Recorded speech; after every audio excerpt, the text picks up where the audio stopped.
Il 6 luglio 1907, in un sobborgo di Città del Messico, nasce Frida Kahlo. E l'anno dopo, Cristina, tra le altre sorelle, avrà un ruolo particolare. La vediamo da lei dipinta. Nel 1913 la poliomelite lederà la gamba destra senza ridurre il fascino che la legherà ad Alejandro Gómez Arias. Ed è con lui che il 17 settembre 1925, viaggiando su un autobus, vennero investiti da un tram. Una collisione tremenda. Un'asta metallica la trapassa, uscendo dalla vagina. Così persi la mia verginità, lei dirà. Fratturandole la colonna vertebrale e la gamba sinistra, le cure richiesero una lunga e dolorosa convalescenza, durante la quale inizierà a dipingere.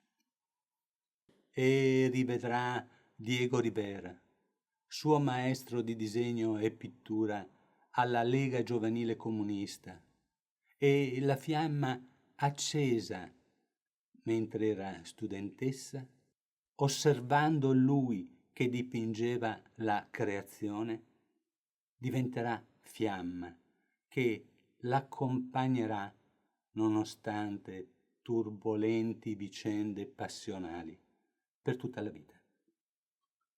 Dopo aver completato alcuni murales rivoluzionari, Rivera sposerà Frida, più giovane di lui di 21 anni, e quel che più irritava la famiglia di lei era che fosse ateo e marxista. Iniziano gli aborti, il primo a San Francisco nel 1930. Saranno un incubo per Frida.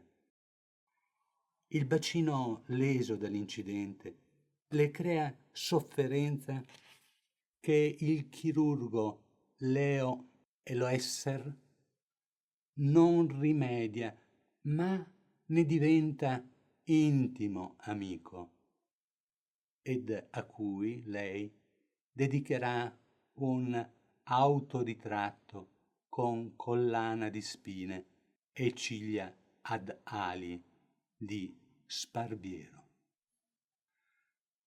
Perderà il secondo figlio a New York, all'ospedale Harry Ford, ed il letto volante sarà parto della sofferenza.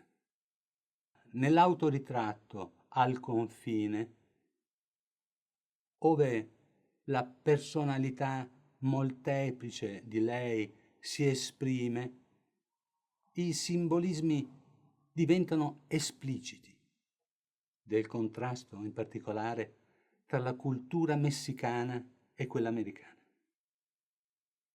Nel 1934 Rivera inizia una relazione con Cristina, sorella minore e prediletta di Frida.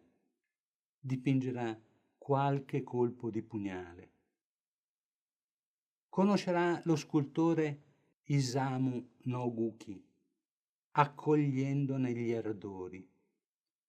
Frida e Rivera si riconcilieranno, ma incontrato Trotsky in Messico, avrà segreti incontri con il rivoluzionario ormai condannato da Stalin.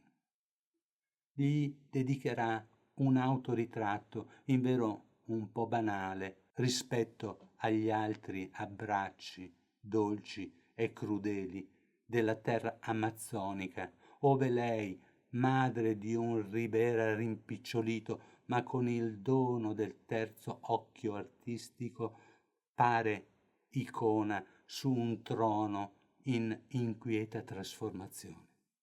La sua fama supera l'oceano. Il Louvre acquista l'autoritratto The Frame, ove la cornice è vigilata da corvi pappagaleschi e il volto di lei pare pronunciarsi in avanti con le labbra che Mary Reynolds, una meravigliosa donna americana, compagna di Duchamp, bacerà. Una inclinazione affettiva che crescerà con la sofferenza per l'inesorabile crollo fisico.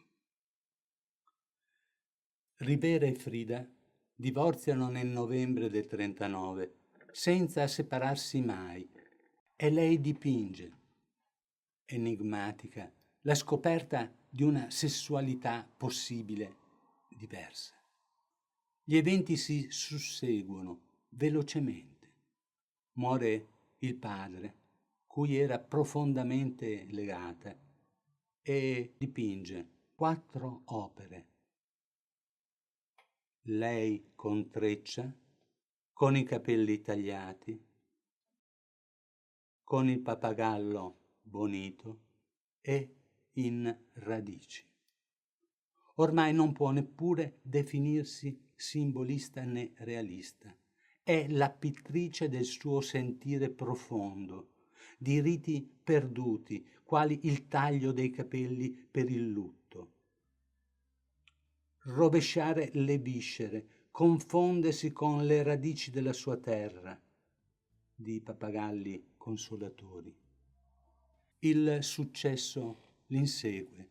Le sue opere entrano nei musei quali esempi dell'arte messicana moderna.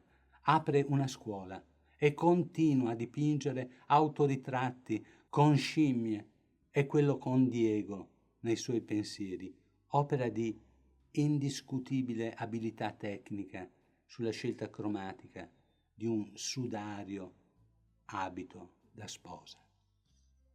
La colonna rotta, sola in un deserto accidentato, cala la veste e si mostra con crudezza rabbrividente. Alcuna parte del suo ancor giovane corpo è risparmiata dal dolore, un Sebastiano scarnificato. Tuttavia non soccombe e in un quadro che ricorda i murales rivoluzionari di Diego, ogni mito, religione, filosofia, idolo, dittatore e vittime, separati da tronchi avvizziti, vengono riuniti dalla forza vivifica di un sole generatore. Nel 1946 un'asta d'acciaio di 15 centimetri fissano parte delle vertebre.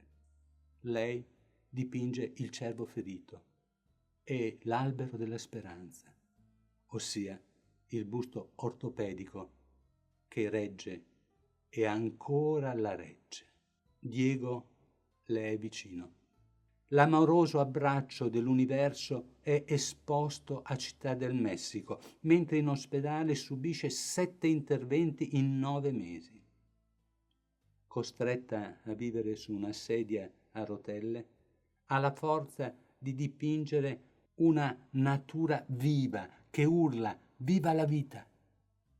Ha 48 anni, spera in Stalin e che il comunismo guarirà gli infermi.